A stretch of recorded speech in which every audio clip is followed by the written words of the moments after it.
வணக்கம், வெல்கம் சகோதரர்களே, நண்பர்களே, தம்பிமார்களே, நல்லா இருக்கும்னு நினைக்கிறேன். நம்ம சேனலில் நம்ம பாஸ்போர்ட் இருக்குல்ல, இந்தியன் பாஸ்போர்ட், அதில் ஃபீஸ் எல்லாம் இப்போ ரிவைஸ் பண்ணியிருக்காங்க. நிறைய பேருக்கு தெரிஞ்சிருக்கும், தெரியாமல் இருக்கிறவங்களுக்கு இந்த வீடியோ. ஏன்னா நீங்கள் இதை மற்றவங்களுக்கும் சொல்லணும், நீங்களும் தெரிஞ்சுக்கணும். கடந்த 7-8 வருஷமானு நினைக்கிறேன், பாஸ்போர்ட் வந்து ஃபீஸ் ரொம்ப கம்மியாக இருந்தது, அதை மாற்றவே இல்லை. அப்போ இவ்வளோ நாள் கழித்து இப்போ கொஞ்சம் ரிவைஸ் பண்ணியிருக்காங்க. அதாவது ஜூன் மாதம் முடிஞ்சிச்சு, ஜூலை மாதம் 1ஆம் தேதியிலிருந்து ஓகே இந்த ப்ரைஸ் எஃபெக்டிவ் வரும்.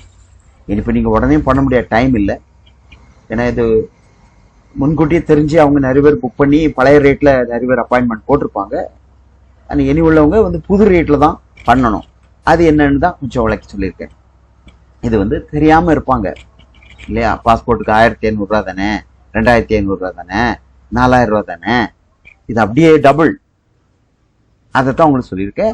இதை நீங்கள் பார்த்து தெரிஞ்சுக்கங்க, வேற அவங்களுக்கு ஷேர் பண்ணிக்கங்க. ஏன்னா அங்கே போயிட்டு காசு இல்லைன்னு சொல்கிறத விட தெரிஞ்சுக்கிட்டுன்னா நல்லாயிருக்கும். ஓகே, சரி. இது வந்து டைரெக்டாக பாஸ்போர்ட் ஆஃபீஸ்க்குள்ளே என்ன ப்ரைஸ் கட்டணுமோ அது. இனி நீங்கள் ஏஜென்ட் த்ரூ போனீங்கன்னா அது வேற இல்லையா? சரி, ஓகே. இப்போ எஃபெக்டிவ் ஃப்ரம் 1 ஜூலை, அதாவது நாளை மறுநாள் 1ஆம் தேதின்னு வச்சுக்கலேன். அந்த 1ஆம் தேதியிலிருந்து உங்களுக்கு இந்த ப்ரைஸ் அப்ளிகபிள் ஆகும். உதாரணத்துக்கு இப்போ நீங்கள் அப்பாயின்மெண்ட் புக் பண்ணீங்கன்னா உடனே கிடைக்காது. அடுத்த மாதம் ஜூலை மாதத்தில் தான் டேட் கிடைக்கும் இல்லையா? அப்போது அதுக்கு என்ன ப்ரைஸ் கட்டணுங்கிறத பாருங்கள். நார்மல், அதாவது ஃப்ரெஷ் அல்லது ரீஇஷ்யூ நார்மல் பாஸ்போர்ட் முன்னாடி 1500, இப்போ 2500. ஓகே.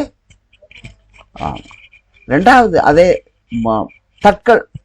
தட்கல்ல அர்ஜென்ட், இப்போ 5000, முன்னாடி 2500 நினைக்கிறேன். அதே மாதிரி லாஸ்ட் ஸ்டோலன் பாஸ்போர்ட், அது நார்மல் 5500. அதே இது லாஸ்ட் ஸ்டோலன் இப்போ தட்கல் 8000, முன்னாடி 4000 இருந்துச்சு. ஓகே, இப்படி இருக்கு. அதுமாதிரி டேமேஜ் பாஸ்போர்ட் அது சேம் தான் ஆல்மோஸ்ட். இதை நான் சொல்லி விளக்க தேவையில்லை, இதை நல்லா பார்த்துக்கணும். வேணா ஸ்க்ரீன்ஷாட் எடுத்து வச்சிங்க, ஃப்ரெண்ட்ஸ் கொடுங்க. ஓகே, இப்போ கவர்மெண்ட்டு அப்படியே டபுள் பண்ணியிருக்கான்னு தான் சொல்ல முடியும். இது வந்து 36 பேஜுக்குள்ள நார்மல் நம்மகிட்ட பாஸ்போர்ட். உங்களுக்கெல்லாம் அது போதும். சிலவங்க பிஸ்னஸ்காரங்க கூடுதல் பாஸ்போர்ட் அடிச்சு வச்சுக்குவாங்க, அடிக்கடி ட்ராவல் பண்ணுறவங்க. ஓகே, அது வந்து 8500ங்கிற மாதிரி இருக்குது. 60 பேஜ் உள்ள பாஸ்போர்ட். அது நிறைய பேருக்கு தேவைப்படாது, தேவைப்பட்டா தெரிஞ்சுங்க. சரியா? ஓகே, இது முன்னாடி அனௌன்ஸ்மெண்ட் ஆயிருக்கு, நான் தான் போடுறதுக்கு லேட்டு.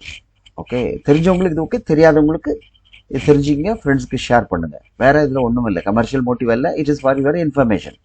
தெரிஞ்சுக்கங்க. இது இல்லாமல் ஏஜென்ட்கிட்ட அவ்வளோ கொடுத்தேன், ஏஜென்ட்டை இவ்வளோ கொடுத்தேன், அது தேவையில்லை. ஏதாவது ஒரு பாஸ்போர்ட் ஆஃபீஸுக்கு பக்கத்தில் இருக்கும் டைப்பிங் சென்டர்கிட்ட போயிருங்க. அவங்க ஒரு 300 ரூபா வாங்குவாங்க ஆன்லைன் இந்த ஃபார்மாலிட்டிலாம் முடிச்சு கொடுக்கறதுக்கு. ஆனால் கரெக்டான வழி சொல்லி தருவாங்க. வேறு ஊரில் பக்கத்தில் இருக்க ஏஜென்ட்டை கொடுத்தேன், அவங்க உனக்கு அப்படி இருக்குது இப்படி இருக்குது, உனக்கு பாஸ்போர்ட்டே வராது, நான் சமாளித்து எடுத்தேன், போலீஸ் ஸ்டேஷனில் அப்படி சரி கட்டினே இருக்குன்னு இருக்கிறத வாங்க பார்ப்பாங்க. இதுக்கு ஒரே காரணம், உங்களுக்கு ஆன்லைனில் ஃபில்அப் பண்ண தெரில அப்படின்னு சொன்னால் go to the nearest passport office. Passport ஆஃபீஸுக்கு பக்கத்தில் ஏதாவது, இப்போ திருச்சினா திருச்சி, மதுரைனா மதுரை, திருநெல்வேலினா திருநெல்வேலி, அந்த மாதிரி சென்னைனா சென்னை, இந்த மாதிரி அங்கே போயிட்டீங்கன்னா பாஸ்போர்ட் ஆஃபீஸில் எந்த ஹெல்ப்பும் பண்ண மாட்டாங்க. செக்யூரிட்டி அடிச்சே வரட்டும், அப்போ அப்பாயின்மெண்ட் இல்லாமல் கிட்டே வராது. அப்போ அதுக்கு பக்கத்தில் எப்படி 7-8 டைப்பிங் சென்டர் வச்சுருப்பாங்க இந்த மாதிரி வேலைகளுக்கு. அவங்ககிட்ட அப்ரோச் பண்ணி இந்த மாதிரி நான் புதுசாக அப்ளை பண்ணுறேன், அப்படியா இவ்வளோ காசு கொடு, இல்லை டேமேஜ் ஆகிட்டு அதுக்கா அவங்க வழி சொல்லி தருவாங்க. நிறைய வழி அவங்க அதே மாதிரி பாஸ்போர்ட் தொலைஞ்சு போச்சு, இல்லைனா ஏஜென்ட்டை கொடுத்து பாஸ்போர்ட் வச்சு பண்ணணும் அப்படின்னா ஆன்லைன் கம்ப்ளைண்ட், போலீஸ் ஸ்டேஷன் வேண்டிய இல்லை. அவங்க எல்லாத்துக்கும் வழி இருக்குது. அதுமாதிரி மேரேஜ் ஆனவங்களுக்கு எப்படி எல்லாம் அவங்க வெரி ரீசனபிளாக வாங்குவாங்க, 300, 500. ஆனால் ஏஜென்ட் போனீங்கன்னா 5000, 10,000. அதனால் இது ஒரு உங்களுக்கு இன்ஃபர்மேஷனுக்காக சொல்கிறேன். அப்படி இந்த சர்வீஸை நீங்கள் பயன்படுத்திக்கங்க. நன்றி.